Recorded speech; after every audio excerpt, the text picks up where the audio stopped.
আসসালামু আলাইকুম প্রিয় শিক্ষার্থীবৃন্দ, আশা করি সবাই ভালো আছো। তোমরা সকলেই জানো এনসিটিভি থেকে তোমাদের বার্ষিক পরীক্ষার জন্য একটি বিশাল সিলেবাস দেওয়া হয়েছে। আজকে আমি তোমাদের সেই সিলেবাস অনুযায়ী বাংলা যে প্রথম অধ্যায়ের মধ্যে সংক্ষিপ্ত প্রশ্ন, রচনামূলক প্রশ্ন, দৃশ্যপট নির্ভর এবং দৃশ্যপটবিহীন এগুলো সব আলোচনা করব। তোমরা বার্ষিক পরীক্ষার জন্য যদি এগুলো সব কমপ্লিট করো তাহলে তোমাদের এক্সট্রা কিছু আর পড়তে হবে না। চলো আমরা দেখি যে সবচেয়ে ইম্পর্টেন্ট যে সকল প্রশ্নগুলো আছে সেই সকল প্রশ্ন আমি নিয়ে তোমাদের জন্য ভিডিওটি তৈরি করেছি। আশা করি তোমাদের ভালো লাগবে। ভিডিওর শেষে আমি বলে দিব যে এই পিডিএফটি তোমরা কোথায় পাবে, তাই দেরি না করে তোমরা সম্পূর্ণ ভিডিওটি দেখো। প্রথমে আসো যে অষ্টম শ্রেণীর বার্ষিক পরীক্ষা 2024 বিষয় হচ্ছে বাংলা। বাংলা তোমাদের প্রথম অধ্যায় যেটা আছে তার মধ্যে থেকে যেই সংক্ষিপ্ত প্রশ্নগুলো আছে দেখো। যোগাযোগের উদ্দেশ্য বলতে কি বোঝো? কোনো পরিস্থিতির পরিপ্রেক্ষিতে যে মূল বিষয়টি উপযুক্ত ব্যক্তি বা প্রতিষ্ঠানকে জানতে হয় তাই হলো যোগাযোগের উদ্দেশ্য। যেমন অপরিচিত শিশু পাওয়ার পরিস্থিতিতে সংবাদটি বা তথ্যটি প্রচার করা।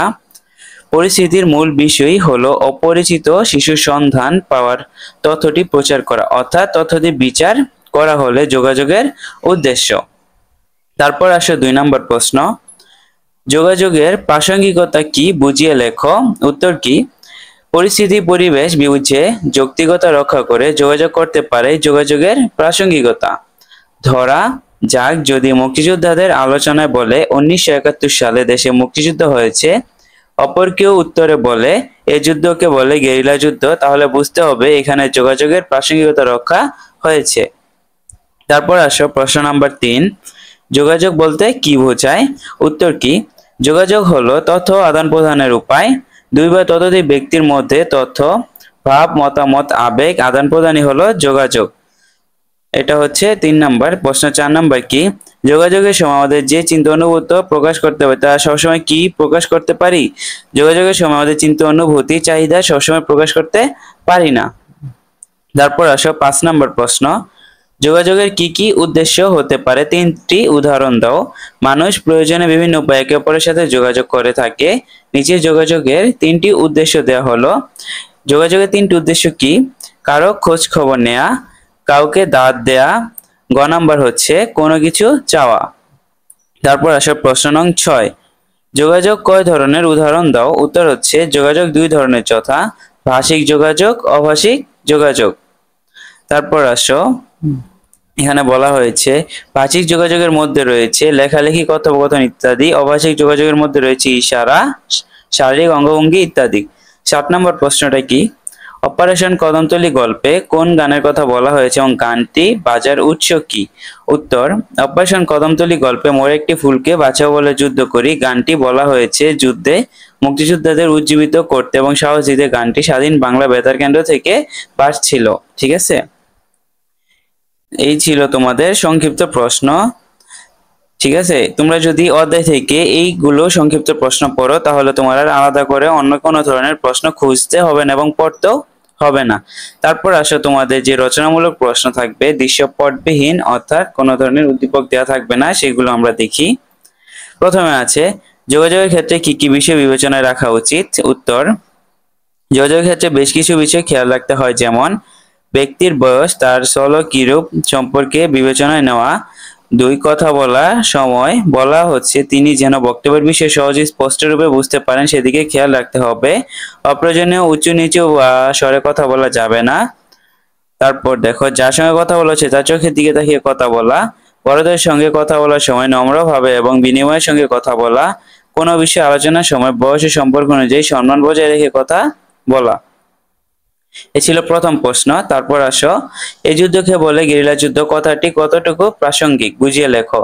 মুক্তি সেনাদের যুদ্ধ কৌশল প্রসঙ্গে বলতে গিয়ে দাদি আলোকচিত্রটি করেছিলেন। পাকিস্তানি সেনারা সংখ্যায় বিপুল, রাস্তাঘাট সব স্থানে ছড়িয়ে থাকে পাকিস্তানি সেনারা, পাড়ায় তারা নিজেদের কর্তৃক কায়েম করে, অন্যদিকে মুক্তি সেনারা সংখ্যায় কম। কিন্তু দাদি আশাবাদী একদিন মুক্তি সেনারা পাকিস্তানিদের হারিয়ে রাস্তাঘাটে দখল নেবে। মুক্তি সেনারা সংখ্যায় কম হলেও তারা বন জঙ্গল থেকে হঠাৎ আক্রমণ করবে, আবার আক্রমণ শেষে উধাও হয়ে যাবে, মিলিটারিরা তাদের খুঁজে পায় না। এই কৌশলের প্রসঙ্গে দাদি উক্তিটি করেছেন যা প্রাসঙ্গিক। তারপর দেখো 3 নম্বর প্রশ্ন কি, পাবে কি করে ভাইয়েরা জব্বার চালক কথাটি কতটুকু প্রাসঙ্গিক?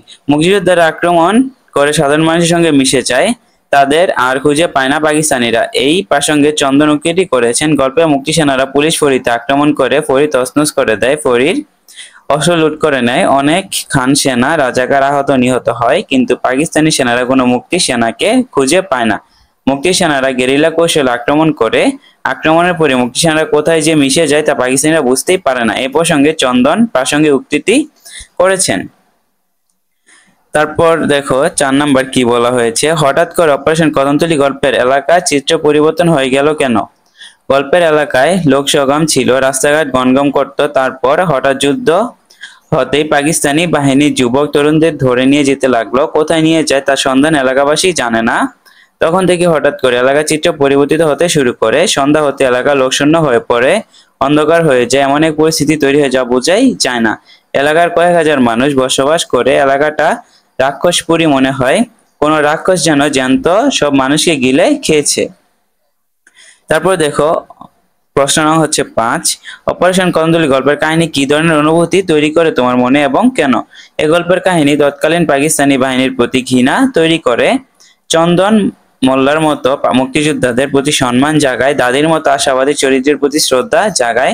পাকিস্তানি বাহিনীর প্রতি ঘৃণা জেগে ওঠার কারণে পাকিস্তানি বাহিনীর নির্মম নিঃস্ব আচরণ।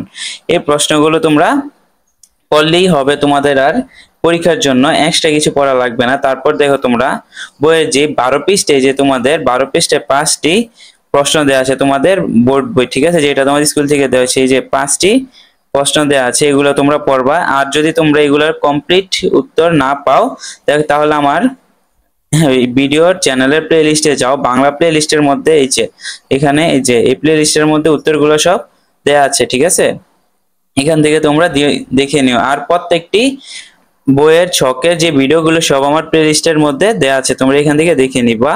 তারপর আসো তোমাদের যেই এগুলো ছিল তোমাদের দৃশ্যপট নির্ভর, দৃশ্যপটবিহীন। এখন আমি তোমাদের আসি যে রচনামূলক প্রশ্ন আসবে দৃশ্যপট নির্ভর, মানে যেগুলোর উদ্দীপক থাকবে সেগুলো। দেখো যে এখানে আমি দিয়ে দিয়েছি প্রথম একটি উদ্দীপক, অনুচ্ছেদটি পরে নিচের প্রশ্নগুলোর উত্তর দাও। এখানে একটা অনুচ্ছেদ দেয়া আছে, আর তারপর আছে তোমাদের যেই উত্তরগুলো সব একসাথে। তোমরা যদি এখান থেকে এইগুলো পড়ো, তোমাদের পরবর্তী বার্ষিক পরীক্ষার জন্য অন্য কোনো ধরনের কিছু পড়তে হবে না। আশা করি তোমরা বুঝছো, এবং এটার পিডিএফ আমি কমেন্ট বক্সে এবং টেলিগ্রাম গ্রুপে দিয়ে দিব, তোমরা সেখান থেকে পিডিএফটি সংগ্রহ করে নিবা।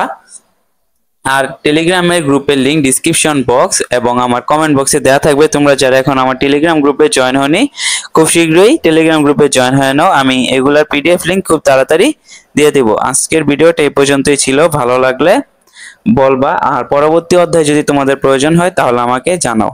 আল্লাহ হাফেজ।